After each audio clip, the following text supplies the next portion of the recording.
Good afternoon, everyone.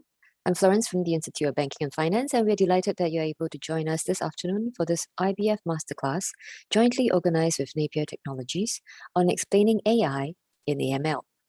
We're glad to have with us today Dr. Janet Basterman, Chief Data Scientist at Napier Technologies, who will provide clarity on the effective application of AI in tackling AML challenges and debunking myths in this space.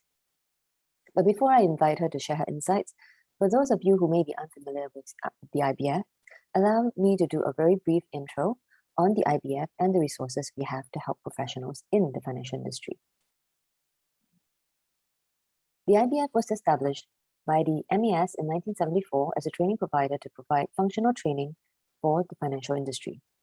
Since then, our role has evolved into one of standards setting for financial services sector's skills and competencies. In August 2018, our mandate was expanded to cover career advisory and jobs matching functions for the financial services sector. We were also appointed as the Jobs Development Partner for the financial services sector last year by the Jobs Development Council, and now oversee both skills and jobs development for the financial industry in Singapore. Here's a look at our services and how we support the industry across training, recruitment, and workforce transformation. You can find out more about our services and connect with us on any of these areas via our website. Since last year, we have also put in place enhanced training support for the financial industry to alleviate training costs during this period. The enhanced course fee subsidies are part of MES's support package that was announced in April last year to sustain and strengthen capabilities in the Singapore financial services and fintech sectors amid the current economic downturn. The aim of the enhanced training support is to encourage more companies to send their employees for training and upskilling so that they're in a better position to help the company move forward when economic activity normalizes. Enhanced funding support, which was to expire by the end of this year, has now been extended. Training costs under IBF recognized programs will be at 90% from 1st July to 31st of December this year. This will go down to 80% for trainees below 40, while remaining at 90% for trainees above 40 for the first 6 months of 2022, before going back down to pre-crisis levels. To encourage companies to continue sending their staff for training allowance will also be extended for company-sponsored trainees till June next year. You can find out more details on the enhanced training support on our website. You can also find a list of eligible training programs on the IBF Program Finder on our website. In addition, the IBF will also be supplementing the commercial training available with free webinars during this period to support the training needs of the industry. Financial professionals can also tap on the Learn at IBF mobile learning app for bite-sized learning at your own leisure. All these complimentary training will be accorded with non-core CPD hours. And that concludes my short intro. I'll now hand the time over to Dr. Basterman to share more on the application of AI and AML CFT tools to enhance their risk assessment capabilities. We have a short Q&A segment at the end of the presentation, so if you have any questions, please do pop them into the Q&A window, and we'll address these live. Over to you, Dr. Basterman. Thank you. So, hello everyone. Welcome to this event. Let me just get my slides up for you.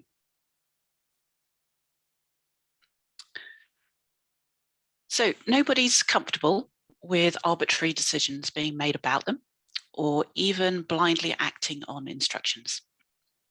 So when we get to these environments, we do two things.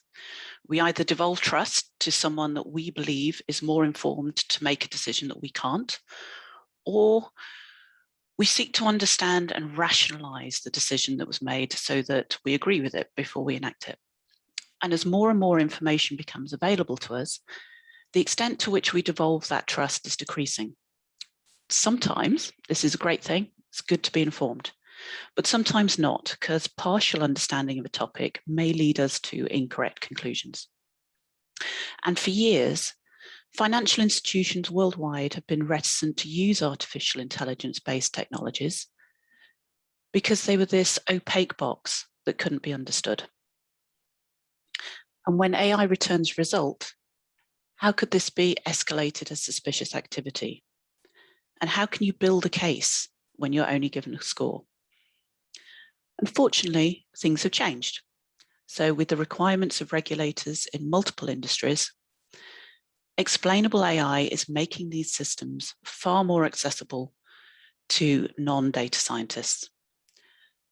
But there are still a lot of myths and misconceptions, and some of them are even reinforced and repeated by AI practitioners themselves.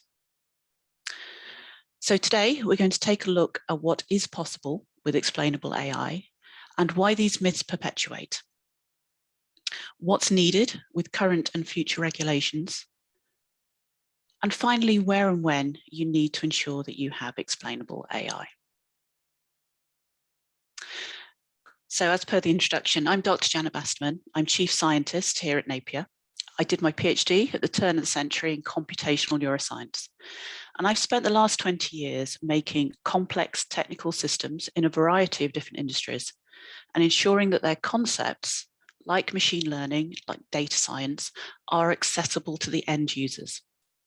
And this is something that I am incredibly passionate about. Arbitrary gatekeeping of knowledge by individuals is an absolute abomination. We need to share information and we need to share knowledge. And while not everybody needs to understand the mathematics that underpin some of these models, anyone who is an expert should be able to explain these concepts clearly and build models to ensure that the end user is informed and understands what's going on. So who are Napier? Just a brief introduction about my company. So we're the world's first end-to-end fully intelligent compliance platform.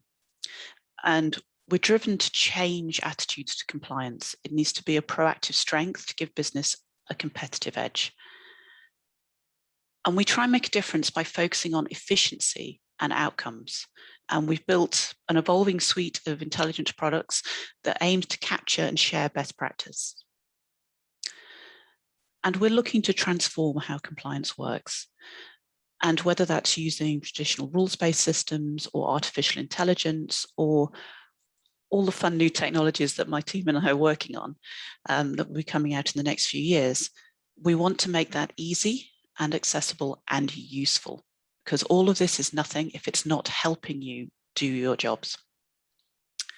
So as chief scientist, in addition to leading the R&D for all of the AI in the product, I also speak to clients about the importance of their data strategy, and ensuring that they also have all of the basics in place for the known problems in terms of rules, processes, data quality, things like that.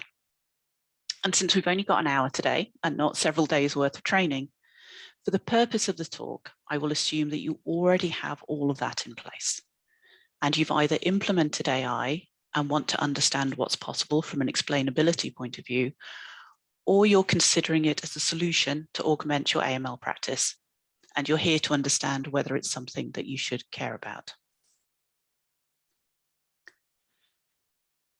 So when did AI stop being explainable, and was it ever explainable?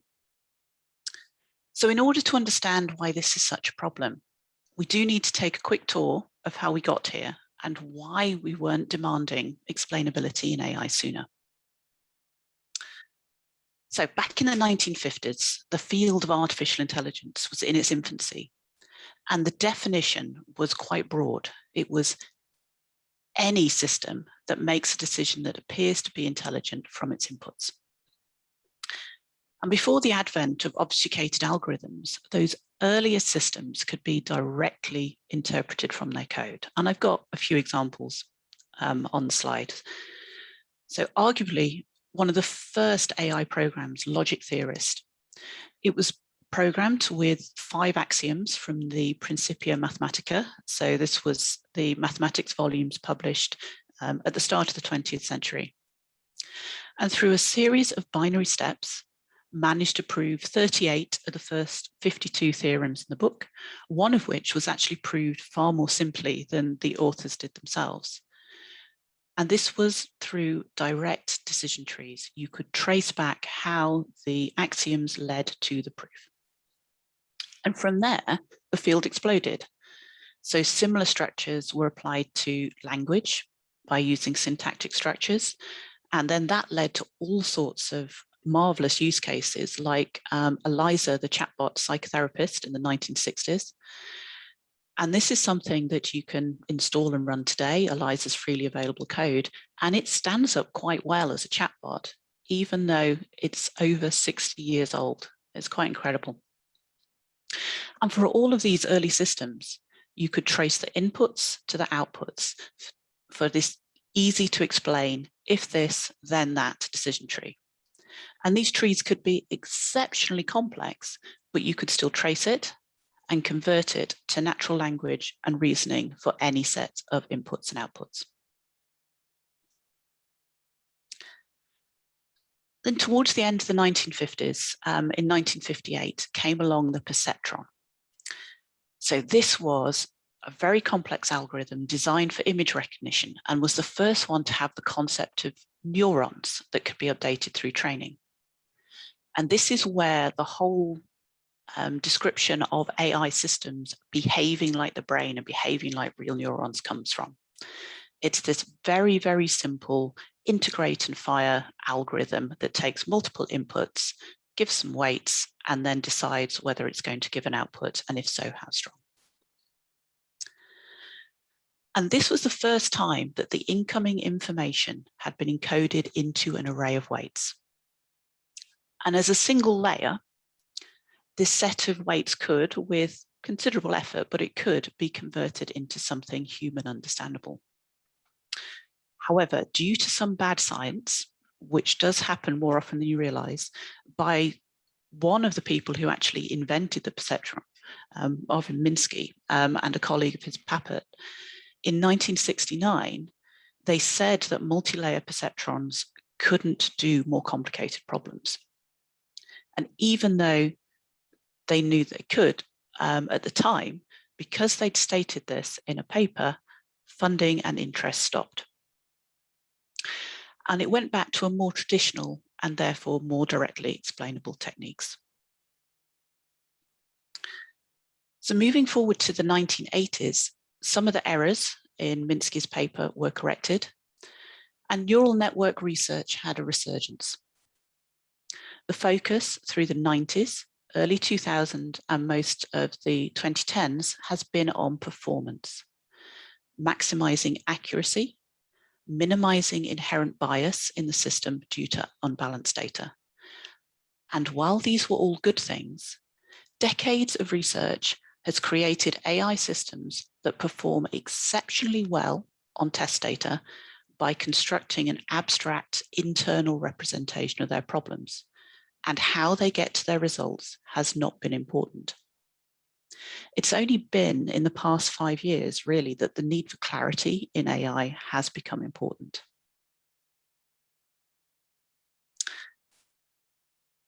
So in 2016, in the US, the Defense Advanced Research Projects Agency started a project to promote explainable AI, XAI, which they deemed essential to understand, appropriately trust, and effectively manage an emerging generation of artificially intelligent machine partners.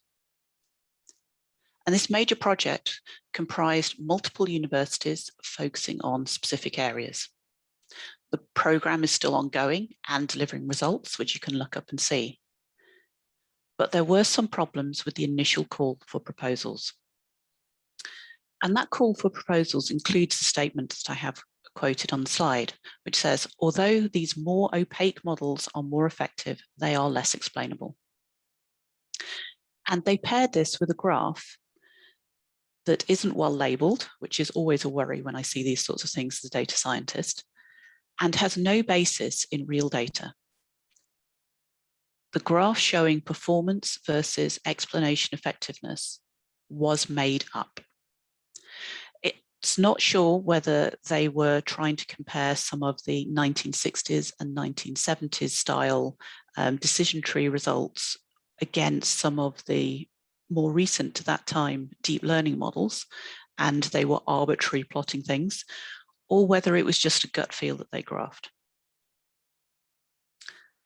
And in a wondrous logical fallacy, unusual in the data science world, the converse of the statement about opaque models being more effective and less explainable was taken as a corollary.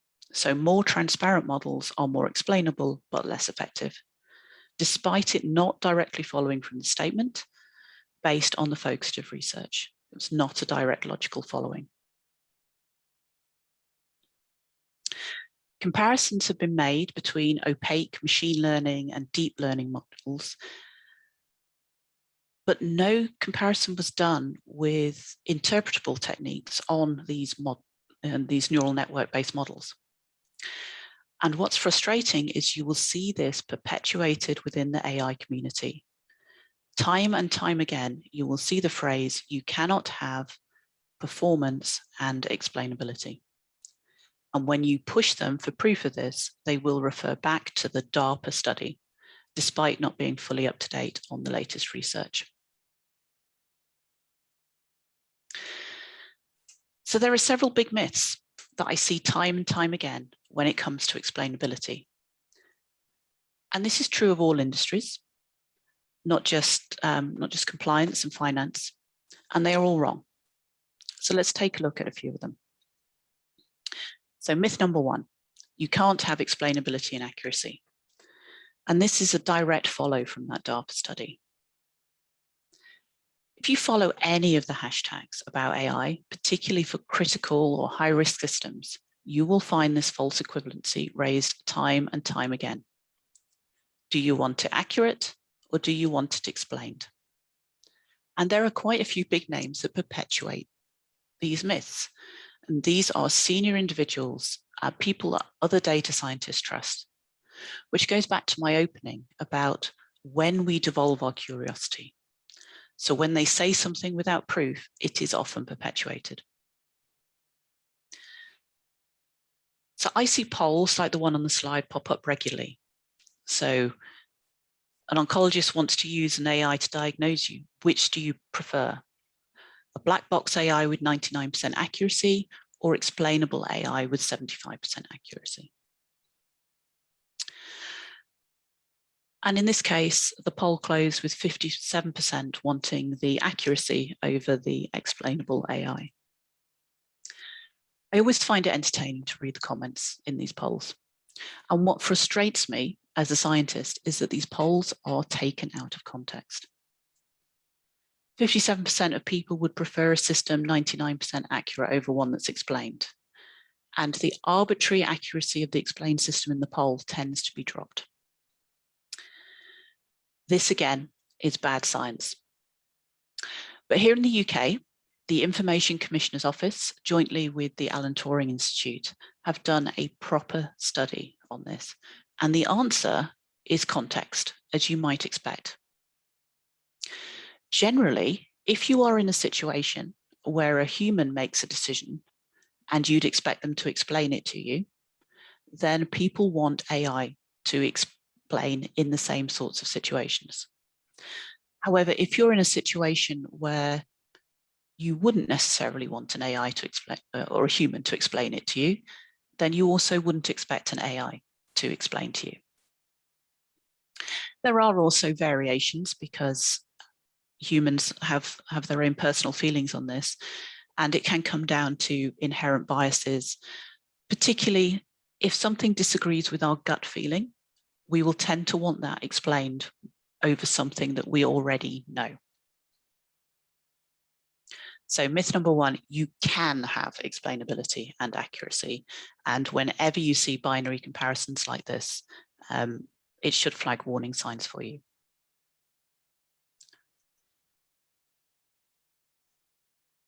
The second myth that I see all the time is that this isn't for end users. And I find this particularly infuriating because, as I said, if you understand what you are talking about, you should be able to explain it to anybody at any level. And there's some great examples of this on YouTube where you have experts in their field explaining to a 5-year-old, a 10-year-old, 15-year-old, and 20-year-old what they actually do for a living. So anyone that says that you can't explain things to end users either doesn't know their subject well enough or is potentially trying to hide something. One of the reasons behind this is that when explainable AI came out as a new field in computer science, the definition was methods and techniques in application of artificial intelligence such that the results can be understood by human experts. And here, human experts was taken to mean expert data scientists. Proper testing in AI can be quite difficult with sparse data sets. So data scientists tend to use some of these explainability techniques to mark their own homework, checking that there's no data bias in the model and making sure that the numbers look right. This can then be combined with recall and precision metrics or area under the curve analysis or any other accuracy metric that they use in order to justify that their models are ready for production. And converting all of these metrics to something that is suitable for an analyst or for addition into a suspicious activity report is a lot of effort. So by arbitrarily saying we can't do this, it means that the AI practitioner doesn't need to put in that effort. You combine that with something that I've been calling machine washing for some years now, the clearing out and overcomplicating of systems to try and make end users impressed with their complexity rather than making the end user impressed with their functionality. And there is a resistance in many AI practitioners to even try. My belief, and what we believe here at Napier, is that unless the end user of the system can understand why AI gave the result it did, then it is not explainable AI. And this is the bar we have set for ourselves. Companies should never need to employ their own teams of data scientists just to make use of AI solutions. And whether that's ours or any other third-party solutions, it should be usable and explainable by the end user.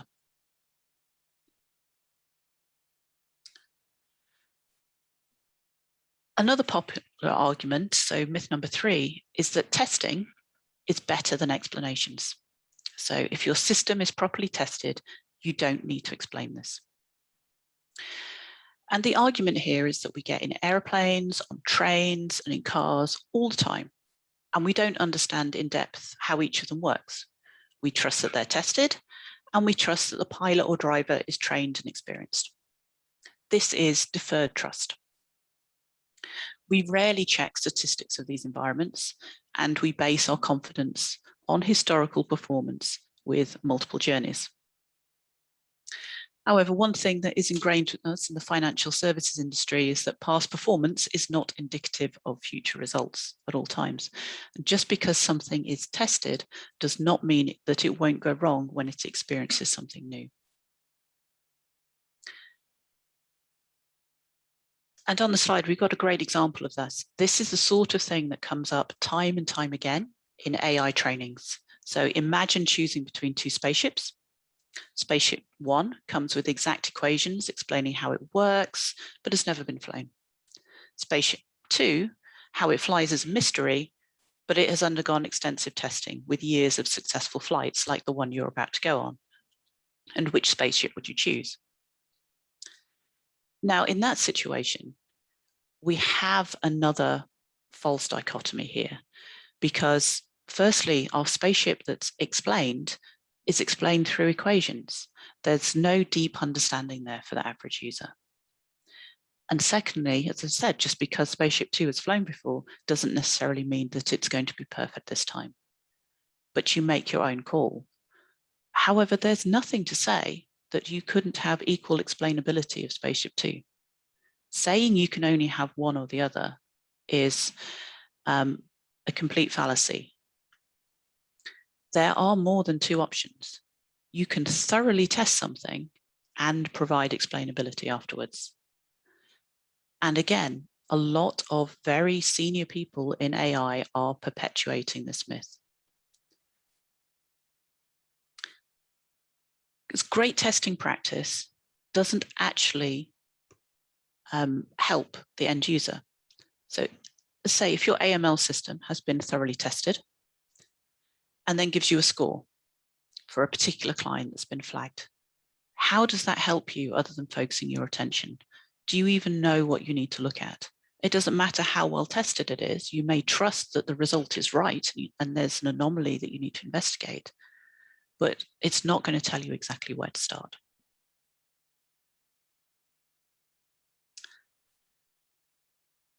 So myth number 4, one of the complaints I have about a lot of AI systems is they just output a number.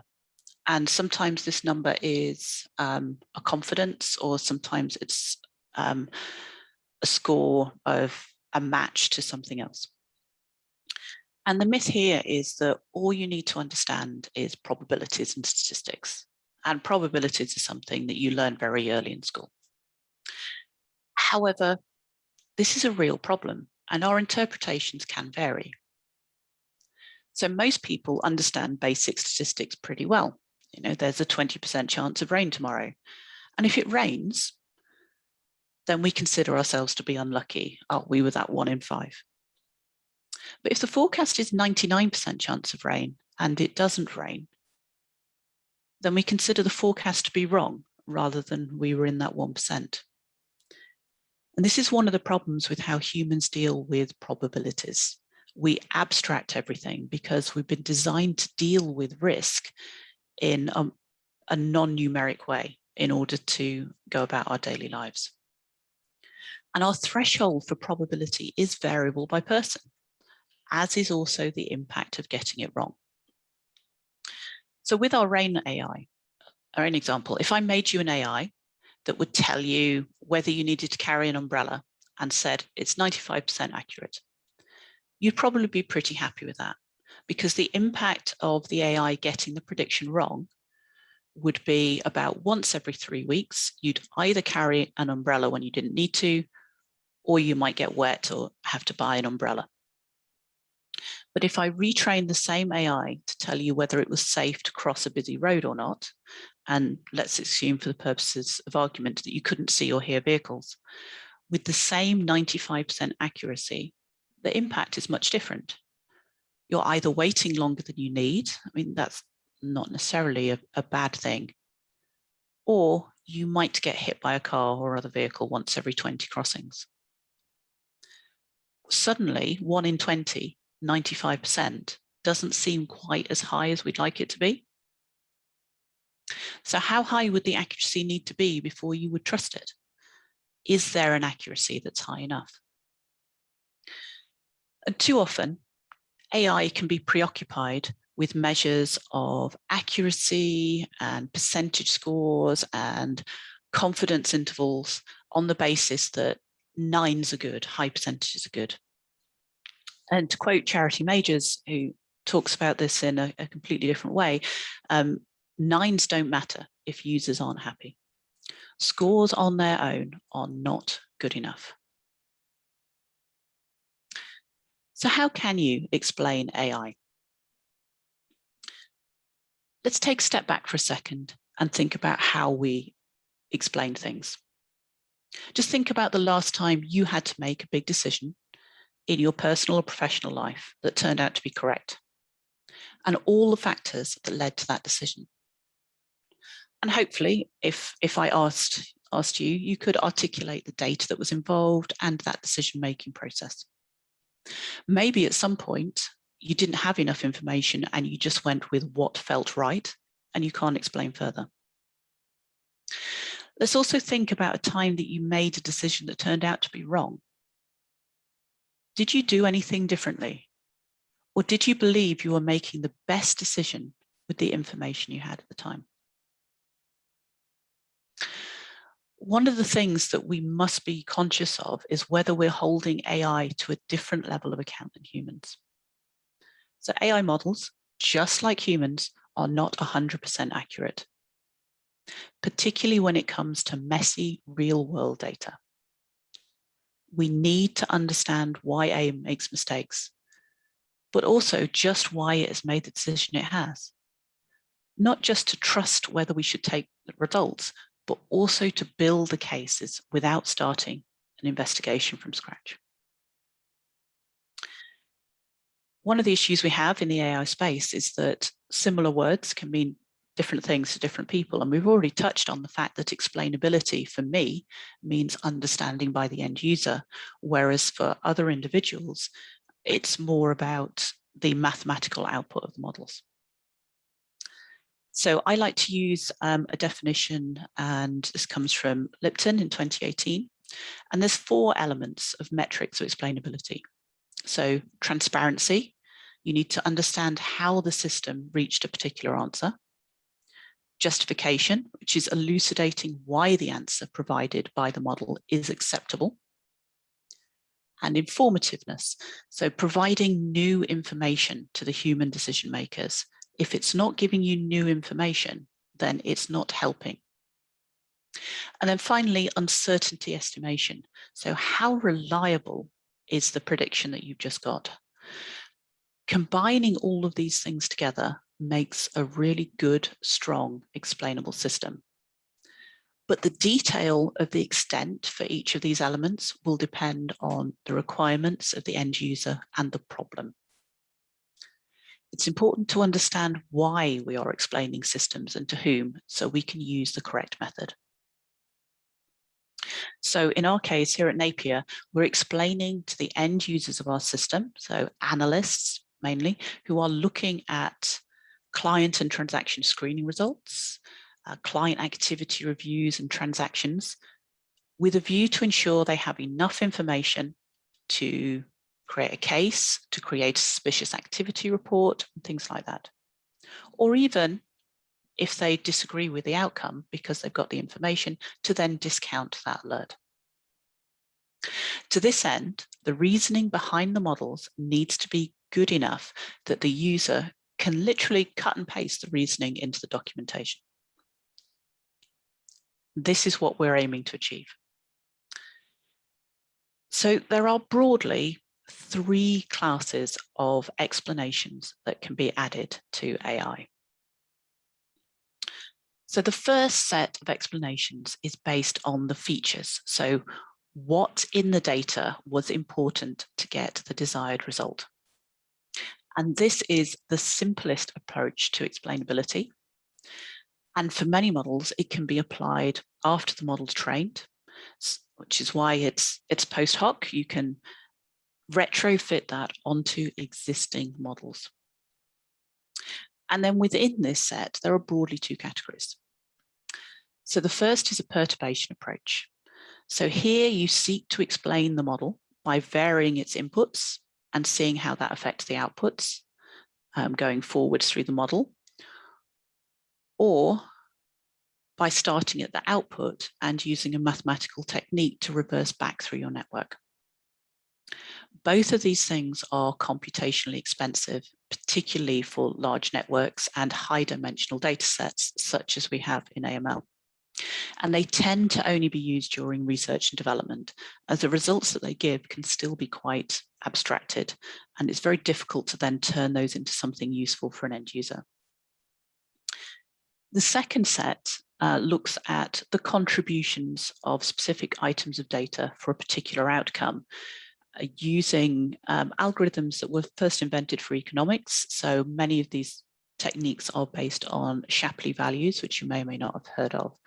And this is a combination of game theory and output weighting in order to work out from all of the incoming data which of those data points had strong positive or negative correlation with the output. And for those of you who can see the slides, there's an example of this where you've got suspicious versus normal activity.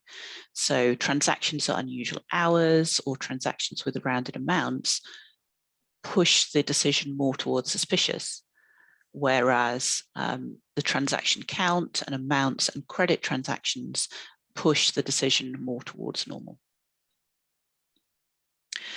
This then shows us which aspects have that big contribution. So if the overall result here was suspicious, you'll be able to see from the strength of the data point that the rounded amounts was what caused that transaction to be labeled as suspicious.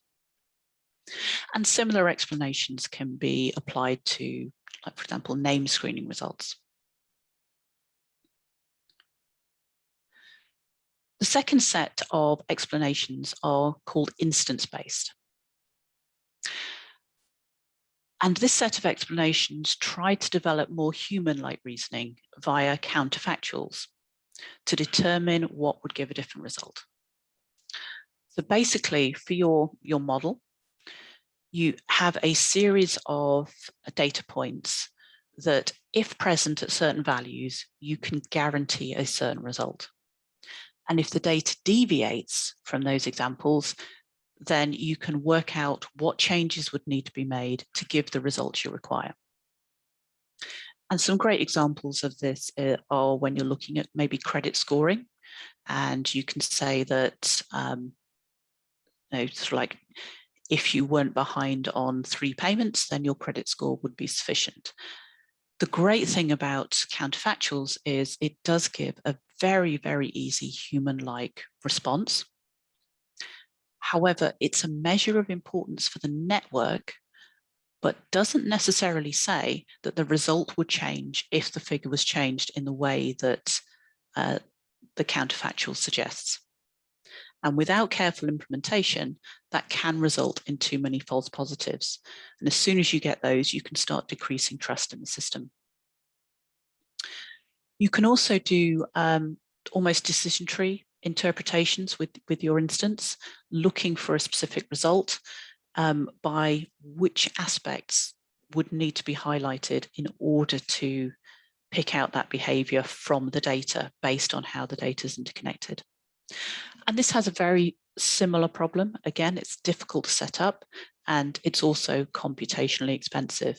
So getting this level of description for every single result is sometimes not ideal for an end user, depending on the use case.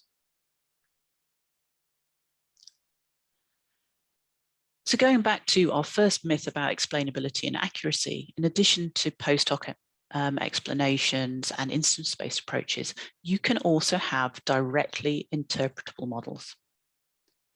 So post hoc explanations may not give enough detail for the end user to distinguish between true and false results. They may only indicate the data that the system is taking into consideration, but not why it's important. And similarly with the counterfactuals, it's that measure of importance for the network. So interpretable AI is trying to get around this. We have some new type of AI that have been created that can convert networks into first order conditional logic rules. And these are directly interpretable. And it's the next generation of those early logical reasoning AIs and can be extended to very complex scenarios, with the rules being both stateless and overlapping for efficiency. So you don't have to define a full decision tree. But the output is a fairly easy to follow if this, then that. And there's an example of that on the slide. So for example, if customer province in EBCNF and customer age is over 48 and number of days between date of accident and complaint is greater than 1, then fraud equals yes. And there's some other examples on screen with fraud no as well. That can be taken and converted into maybe a more palatable human readable sentence by taking out the variable names and converting. There are also interpretable layers for neural networks.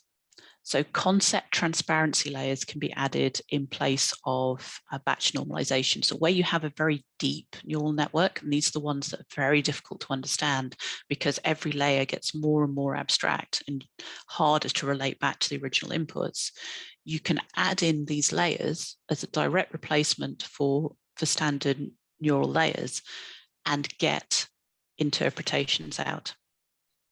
And I've got on the slide an example of this, and this was described by the researcher who did this almost as this bit looks like that. So very easy to show with images. You have a picture of a bird, and there's different parts of the bird that match items from the training data to say this is why I've come to this conclusion. And the publications in this space are predominantly computer vision, usually because it makes for better papers because it's got pretty pictures in it, but the same concepts are directly applicable to any multidimensional data set, including large transactional sets for AML. And while interpretable models can highlight the key concepts that a network is identifying, they can be a bit slow, and they can require a little bit of further work to define concepts into human readable results. But one thing that the paper about the interpretable layers shows is that you can add in these transparency layers and get the interpretation out without any loss of accuracy. So going back to myth number one, not only is that wrong based on the initial data that led to create it, but it has also now been disproved in science in published papers.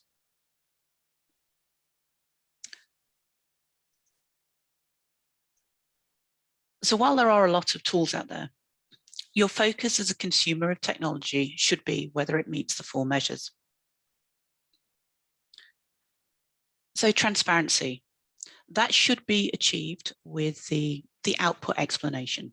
You should be able to understand what the model has done with the data and what the outputs are. If the text is clear enough and understandable enough, then you will get good justification. So associated information needs to allow a human to be able to double check if necessary prior to accepting the result.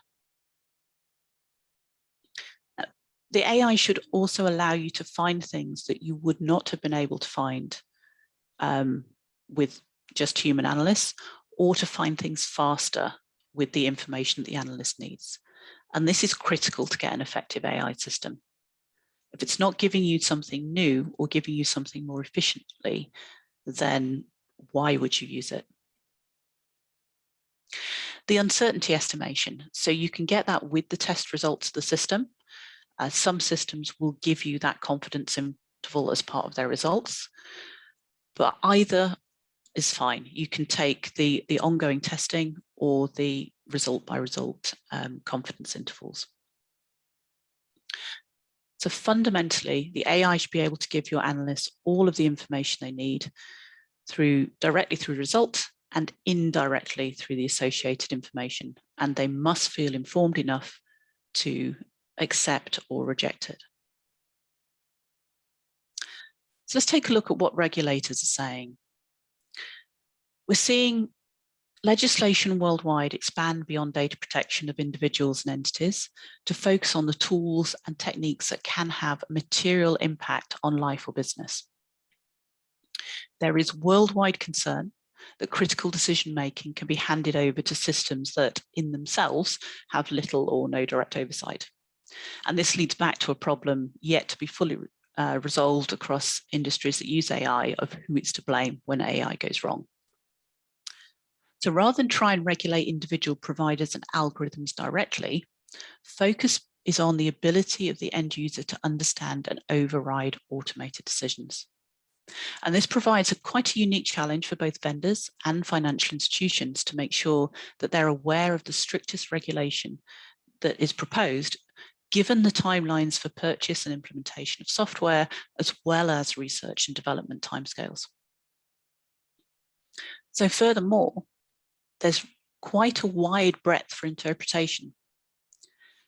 The definition of what constitutes a viable explanation is unclear, and even strong regulations, such as demanding a right to explanation for AI systems, can be undermined with less than satisfactory explanations as long as one is provided. So as I'm sure you're all aware, Maz has quite a lot to say on this matter. So in a conference, the International Compliance Association back in 2019, in October, explainability should be a priority consideration in choice, development, and implementations of systems and models. So financial institutions shouldn't be accepting an opaque system. It needs to be understandable. And also went on to say that explainability should be higher for models whose failure would have a more significant impact. And particularly where you have models that operate autonomously. This is really important because where you have autonomous operating models, you do not have that oversight and testing and ability to override the decision. So there are some situations where you want this to happen.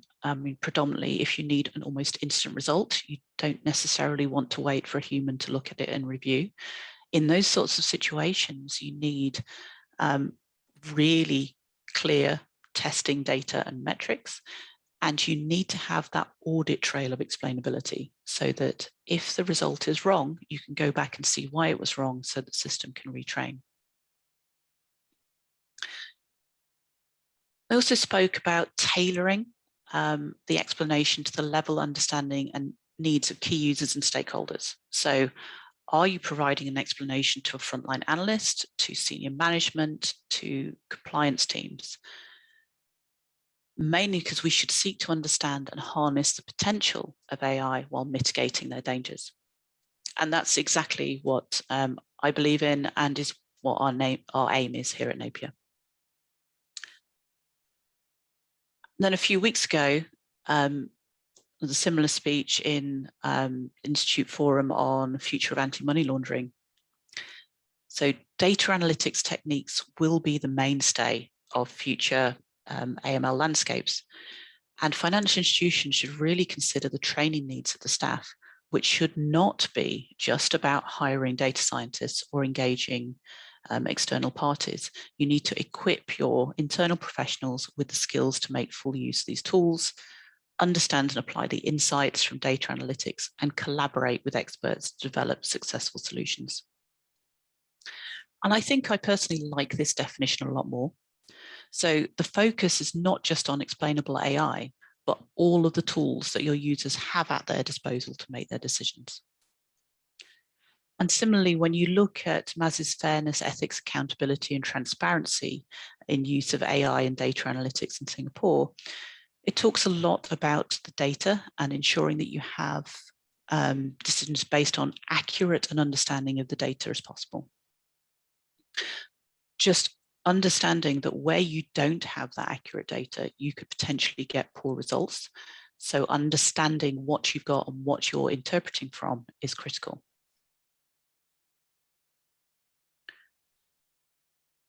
So when it comes to the EU, we have new regulations coming into force. And for the purposes of this talk, I'm going to still lump the UK in with the EU. So these regulations have been announced. They will be starting to come in early 2022. And it's likely that the deadline for compliance will be H2 2024. And this is a similar timeline we've seen with other data-related things in the EU. So the EU categorizes AI use as high, medium, or low risk, depending on the impact on the affected party. It is yet to be confirmed whether regulatory technologies and financial industries will be high risk, but this does feel like a fair assumption to me. So in this new regulations, for high risk categories, human oversight is required and transparency is required. And there are a couple of articles buried within the memorandum that they released that really, really focus on this. So AI systems may be incomprehensible or too complex for natural persons. They must apply a degree of transparency. So users must be able to interpret the output and use it appropriately. And high-risk systems must be accompanied by documentation, instructions, explanations, clear and concise information, including relation to risks to fundamental rights and discrimination. And high-risk systems should also be designed and developed in such a way that natural people, so non-experts, can oversee their functioning. So for this purpose, appropriate human oversight measures must be identified by the provider before it's placed on the market or put into service. And in particular, where appropriate, it should guarantee the system cannot be overridden by the system itself and is responsive to the human operator. So EU regulations do tend to be revised during the implementation phase, mainly as the detail comes out and they're actually used for the first time. So it is likely that these requirements will be confirmed along with categorization by industry over the next few years. The US comes from a slightly different standpoint. So their legislation is mainly around existing credit and discrimination laws, along with avoiding deception. And they've just naturally included AI into that as just another technology. While they actively encourage fairness and transparency and honesty with data, etc., it's a warning that it's the right thing to do, but they will come after you if you're seen not to be doing it.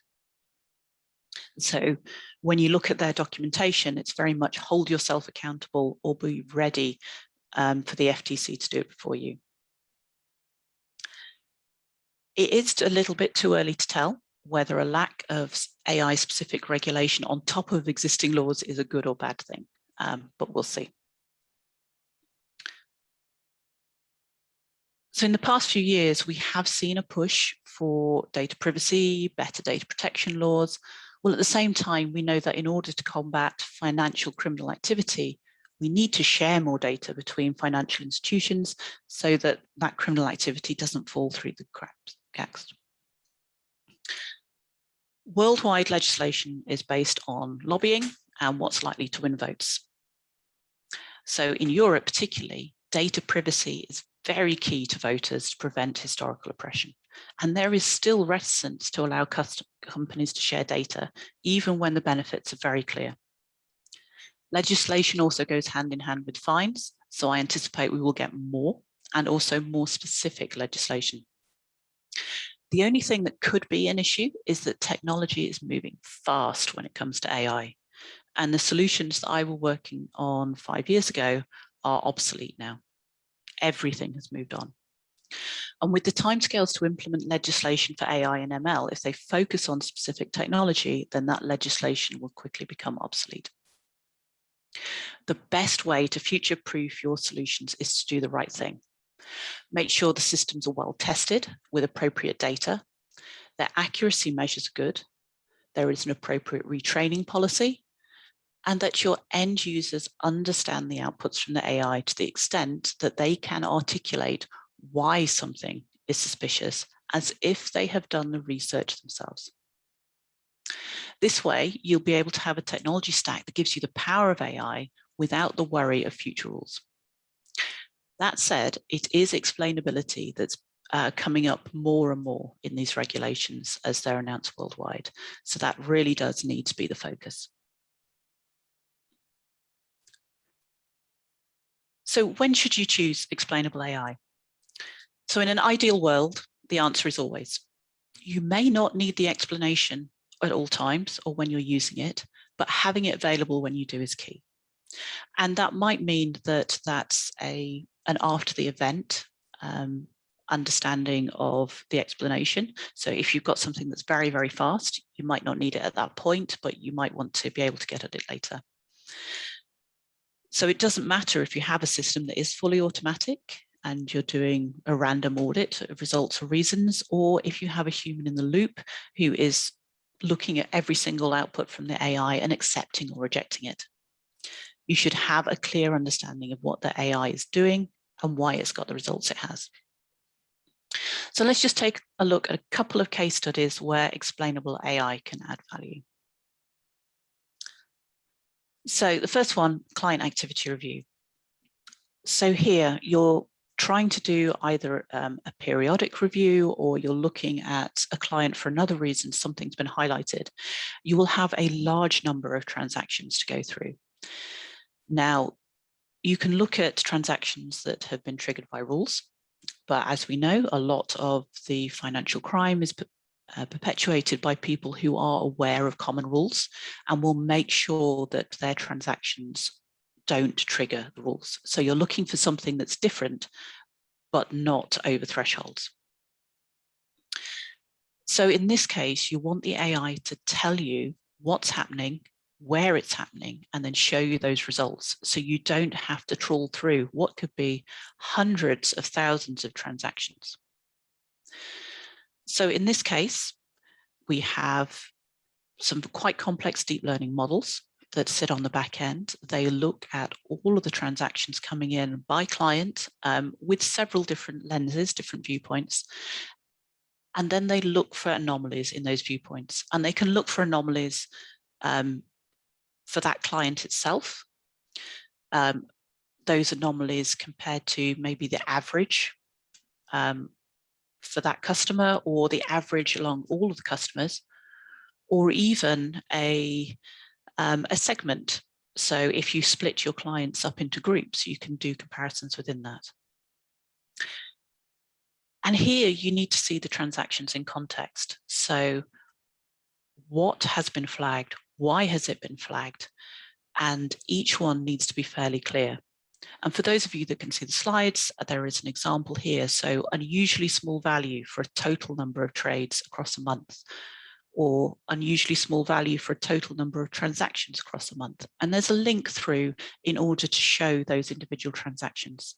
So the end user can then look at what's going on and can dig through and make that decision as to whether that really was unusual or whether something else was going on at that point.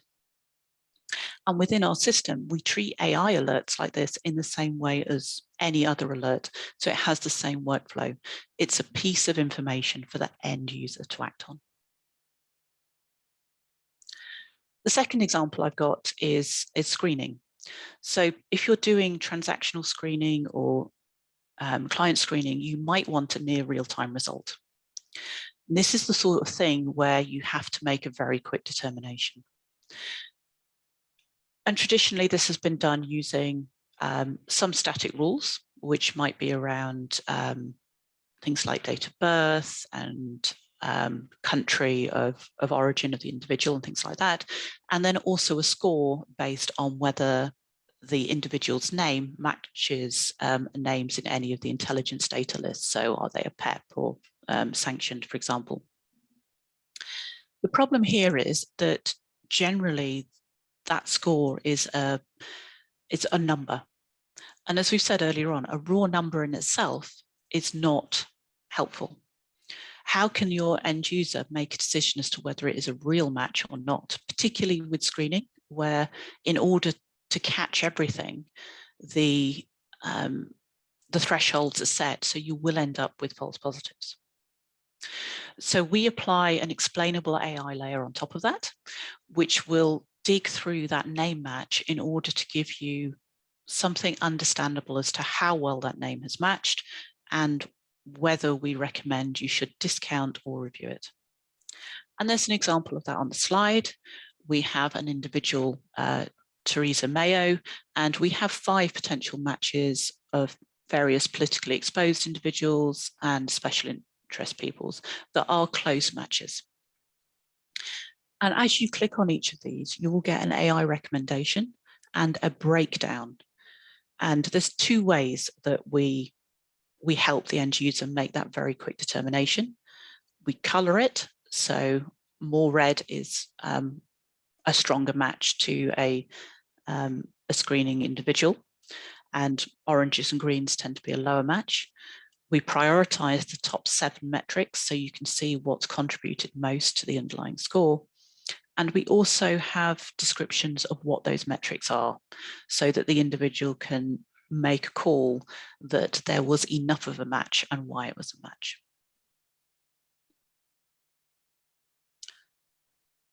One thing that I think it is important to mention is when not to use it. So I mentioned in an ideal world, and this is not an ideal world. The problems that we are applying our AI to are highly multidimensional, complex scenarios. And there's a big difference to all other industries, with the exception of defense. And this point was made in Maz's Fairness, Ethics and Accountability document. And it's a problem with too much transparency. So with increased transparency in firms' use of AI and data analytics, while it could improve public understanding and confidence, excessive transparency can create confusion, unintended opportunities for individuals to exploit or manipulate models. And it's important to balance these considerations to determine the appropriate level of transparency. Exploitation is key here. We're seeking to combat financial crime. The perpetrators of this crime have their own data scientists, their own AI models, and are actively seeking to avoid detection. And this is completely different to other high-risk industries such as healthcare or autonomous vehicles, where the data itself is not actively working to circumvent the AI. We need the analysts to understand why the anomalies were raised, but at the same time be aware that this information can and will get back to those we are trying to detect. So for this reason, I believe you should never be able to recreate a model based on its outputs. Explanation should always be human level rather than technical decision trees, whether they're post hoc explanations, interpretable layers, or anything else. And finally, we need to think about when we do and don't need an explanation. So as I mentioned before, having it on the back end for audit purposes, I think is essential, but do we always need it on the front end? And we should only really add it where it's going to add value to the user, because we don't want to overwhelm that end user with too much information that actually makes their job harder to sift through. And that's something that you have to do with discussion as to what's needed, and really understand, if you would ask a human for an explanation, let's make that explanation fully visible. If you wouldn't ask a human for an explanation in the same circumstances, do you really need it on the front end so we can avoid giving away too much information to people who game the system? And finally, just a quick summary, because we're coming towards the end of the session. So AI can be explained without losing accuracy. Now, the effort and the need does vary with use case, but it can 100% have explanations while still retaining high accuracy and precision. It should always be thoroughly tested in addition to explanations. Both are completely important, and you should never accept one and not the other. If you have a high-risk scenario, anywhere where you'd ask a human to explain, then you must ensure that your AI explains too. Always look to apply global best practice, even if the legislation is not there in your local region. If you are transacting business worldwide, you will need to be aware of and comply with worldwide legislation. And it's always best to follow the highest denominator in this respect and make sure that you're doing the right things. There are wide applications in AML for the use of AI with explainability to really enhance your analyst's effectiveness and efficiency. And then finally, that last point. So don't expose more than you need to. And then that will prevent gaming of the system. There will be a copy of the slides sent out afterwards, and just to show you, we have some further information that we've produced here in Napier. And I've also got all of the references so that you can go read the papers if you're interested, or look at some of the articles I've cited as well, because that's part of my explainability, so that you know that I'm just not saying these things.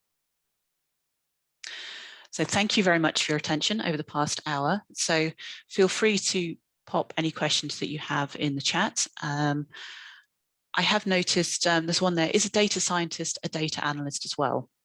So they can be, is the answer. So data science encompasses a whole host of methodologies. So as a data scientist, I do programming, I create AI models, I do research and development, but I also do analytics. So the difference between just analytics and raw data science is analytics is trying to work out what the data is telling you to form hypotheses. Whereas one of the core tenets of data science is to test hypotheses using the data. So the two are very complementary. You can have data scientists that have both skills. You can have data analysts that just focus on the data analytics side, and that's fine too. And in a well-balanced business, you tend to have several of each that have all of these skill sets. I hope that answers your question.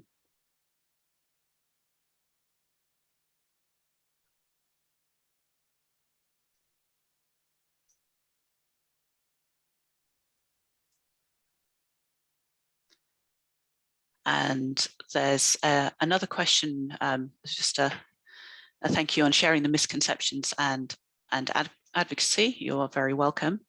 So if anyone does have any other questions, I'm here for the next, say, 10 minutes. We can include them. So we've just had another question in. So is explainable AI a subset of, I think, cybersecurity? In my mind, they are two separate things.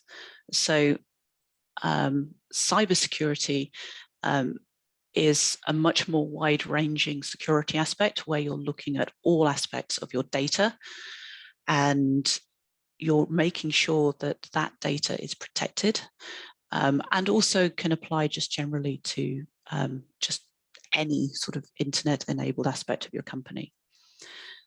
So I do see them as two completely different things. So could you provide a little bit more insight as if the financial industry are using AI frequently? Yes, so this varies.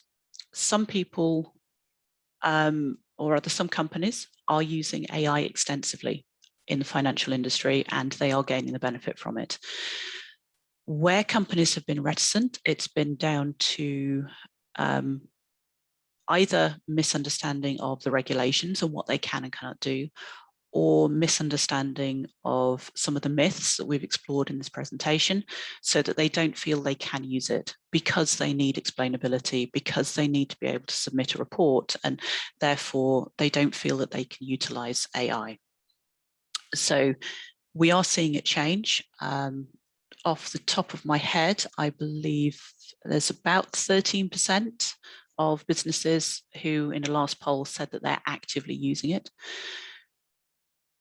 There are systems there, ours included, who can really give you a good insight. It can make your decisions faster and it can give you that information quickly.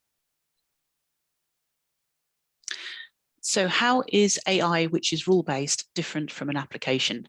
It doesn't have to be. So you can have rule-based AI embedded within an application. You can have an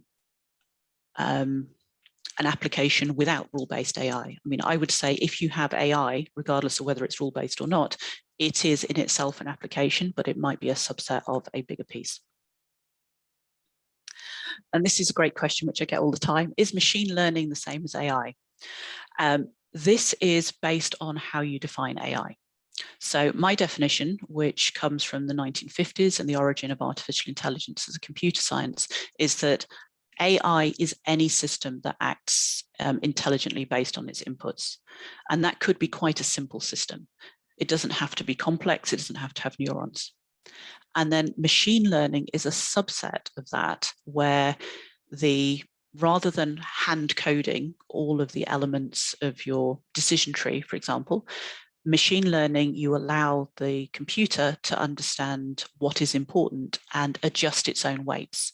So the perceptron that came out at the end of the 1950s was machine learning, because as you were showing it images, it was adjusting those weights.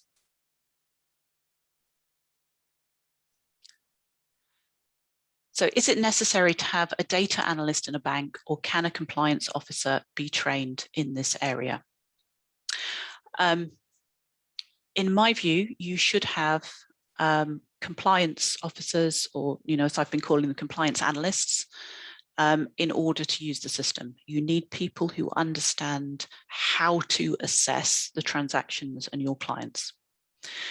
unless you want to take that step back and test hypotheses on large data sets and come up with your own, you don't need to have your own data scientists and data analysts. That is one of the, maybe that should have been a misconception all on its own, but it's a general misconception about AI, is that good, well-implemented AI, particularly one that's explainable, you do not need specialist data analysts or data scientists to use. You may choose to have them in your institution for other reasons. So, as I said, if you need to do some internal analysis that's completely separate to what you might be putting in the AI system, then absolutely have them. They'll be able to create you those hypotheses and reports and give you understanding of what's happening in your data. But you should never need them just to use an AI system that's been implemented. So which aspect of AI is now being used well in AML software, and can I give examples?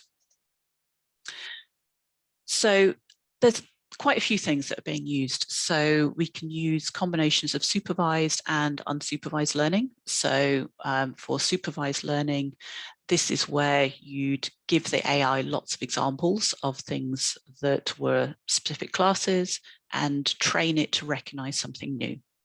So this is a sort of example of where you do the client name screening. Here you're trying to teach the AI what is and what isn't a match, so that it can then assess on new information that it's not seen.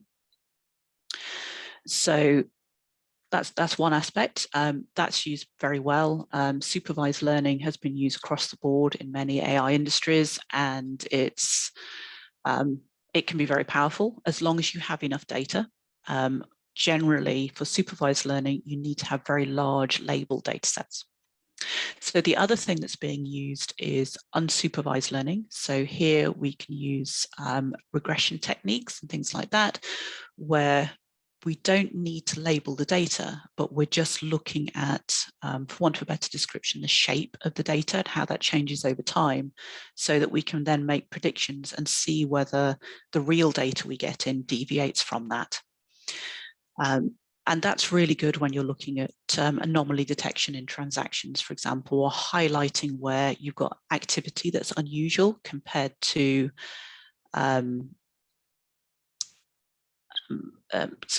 what you expect for that client. Can AI surrounding compliance work be customized and incorporated into any of the systems used by financial institutions? Yes, fundamentally.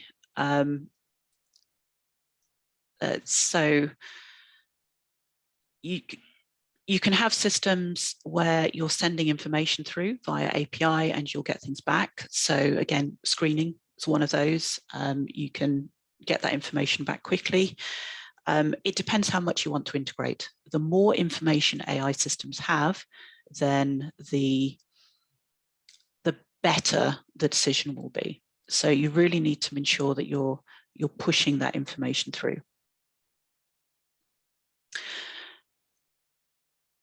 So the next question is, I think cost is also a factor on whether or not to adopt AI. That can be the case. I found in my experience, it's not so much the software and implementation cost, because most companies will have pre-trained models that then just need to be tuned on your data.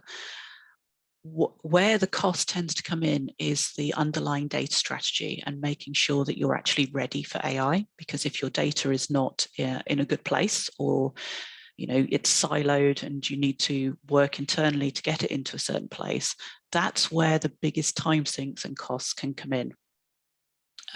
When you have good, clean data that's ready for AI to take in, the actual cost and implementation of AI is lower than you might expect.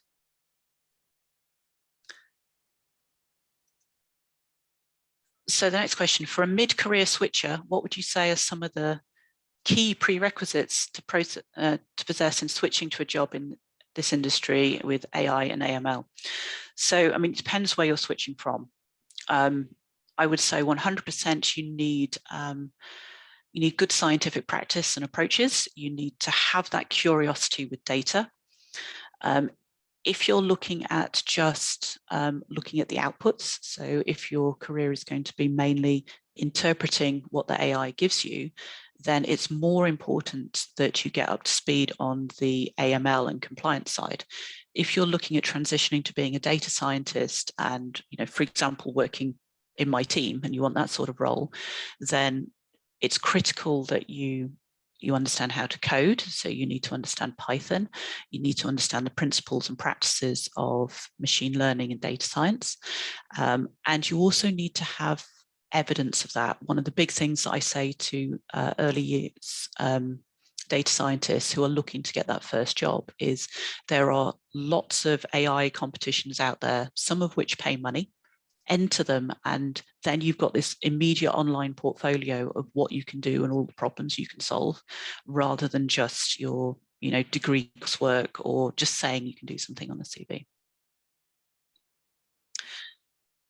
So if I remember correctly, some privacy laws do not accept AI assessments when dealing with individual. Where is the line drawn on such an assessment? And what is your view with regards to AI versus privacy? That is a fantastic question.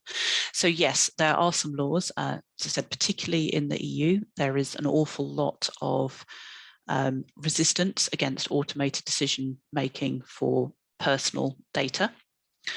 There, it's a combination of either being able to temporarily disable the AI when dealing with individuals who object, or it's a case of diverting that data so it's not included in the AI.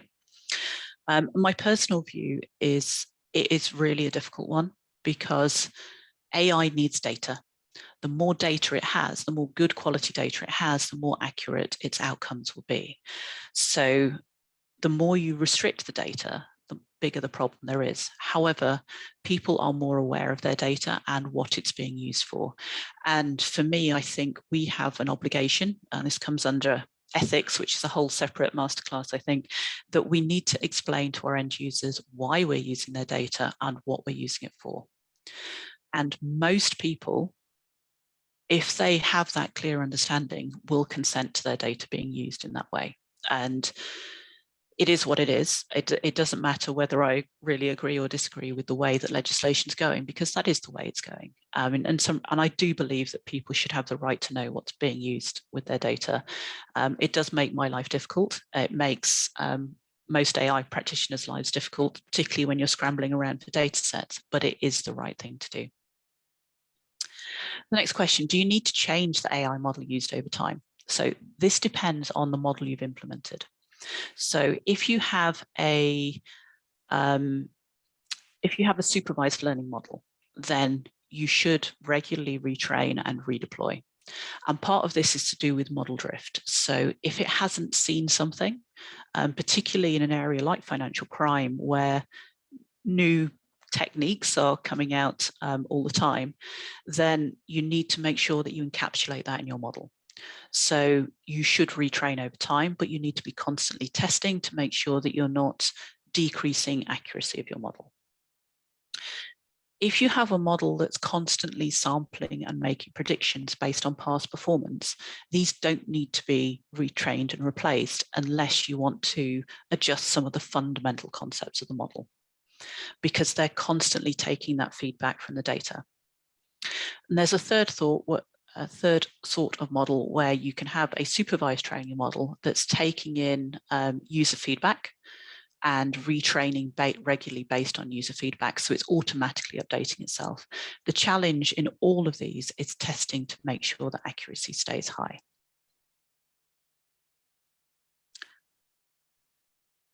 So the next question, if it is to switch from financial to compliance industry in general, I'm assuming that means, is it possible to switch?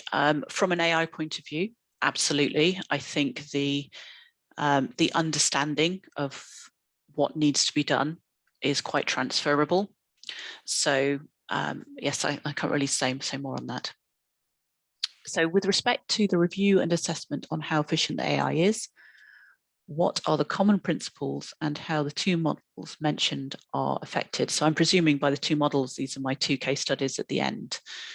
So taking the screening example on the assessment and efficient of how the AI is. So we have, when we're building these models, we do our testing internally, and that testing is both performance testing, because we know that we have to deliver a result in a sub-second timeline.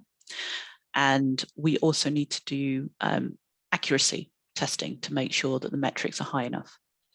So in this case, we are looking to tune for false positive reduction, because the incoming layer is tuned to minimize false negatives. So it's a double system, and we can focus on false positive reduction. There, we're really looking at ensuring that we decrease false positives, but only up to a point where we don't start introducing false negatives, because people don't want that. They just want to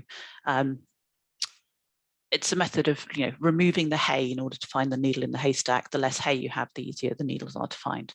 So there, our metrics are all about the percentages drop in false positives that you can get based on the performance of the initial screening system.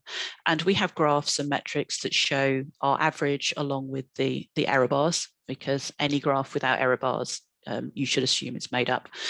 But yeah, you can see the error bars based on multiple runs, so that we can show that we generally get between a 20 and 60% false positive reduction for that.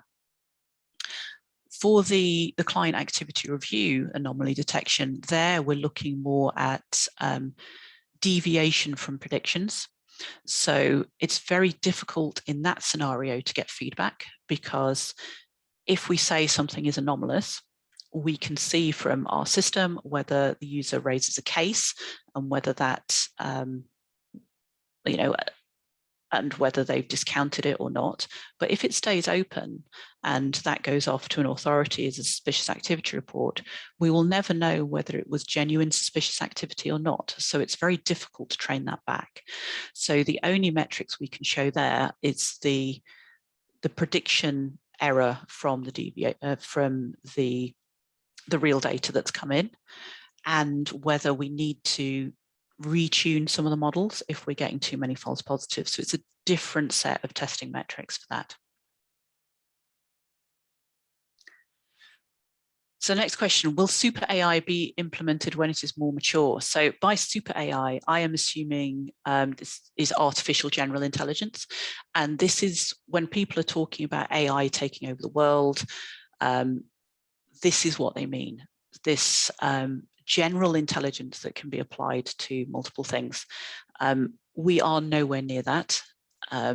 Anybody that says that we're near that tends to have just strung together a little bit of robotics and a chatbot and a knowledge base, and kind of makes it look like it's general artificial intelligence. But it's very, very far away.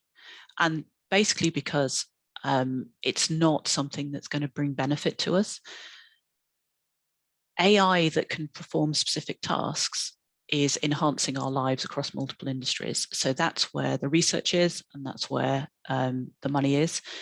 Being able to adapt to different situations, we haven't got there yet. We have AIs that if they're good at playing one sort of game, they can switch to another, or if they're good at logical reasoning, can apply those same reasons to something else. But the plasticity of the human brain, which makes us wondrous in being able to adapt and learn new things all the time, we've not yet been able to encapsulate in code. Whether we will be able to or not, I don't know. But for now, it's not there. And so I would say we are a very, very long way away from any sort of general artificial intelligence. So which country and banks have successfully implemented AI, which specific areas in banking and finance software? So I guess from my point of view, there are a whole host of things worldwide, particularly in the UK, in Europe, Australia, Singapore. I mean, worldwide, there will be companies that have successfully implemented AI. There are plenty of them out there. The extent to which they're using it does vary.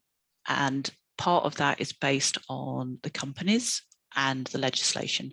So you will get companies who are all in. So I'm working with a client at the moment based in Europe who is very focused on all of the benefits that AI can bring, and they are happy to implement everything as long as they have that explainability so that they can put that information into any reports they create, and they are happy that that's fully within the EU regulations, which I agree with. So they are implementing as much as they can. I have other clients who are a little more hesitant. And part of that is just that they need to build that trust with the AI, because it is a big thing to go from having a human respond to you and say, this is an answer, this is why it's an answer, to just having it flash up on the screen. And it can take a while to establish that trust, and that can be a slow process. But once one element's in place, it can then move forward into multiple elements. But I'd say on average worldwide, it's broadly the same in terms of take up once you take legislative restrictions out of play. Okay, I think that was the last question. Yes. Thank you so much, Dr. Besterman. And with that, we have now come to the end of today's session. So thank you once again for joining us. You may stay connected with us via LinkedIn or our website. And for those of you who have dialed in via phone, do email us at events@ibf.org.sg to let us know the number you dialed in from so that we can send you the certificate of attendance. Certificates will be sent to all your registered email addresses within 5 working days, together with a slide deck that was shared during the session. And thank you once again for joining us, and thank you, Dr. Besterman. So we'll see you at the next session. Goodbye.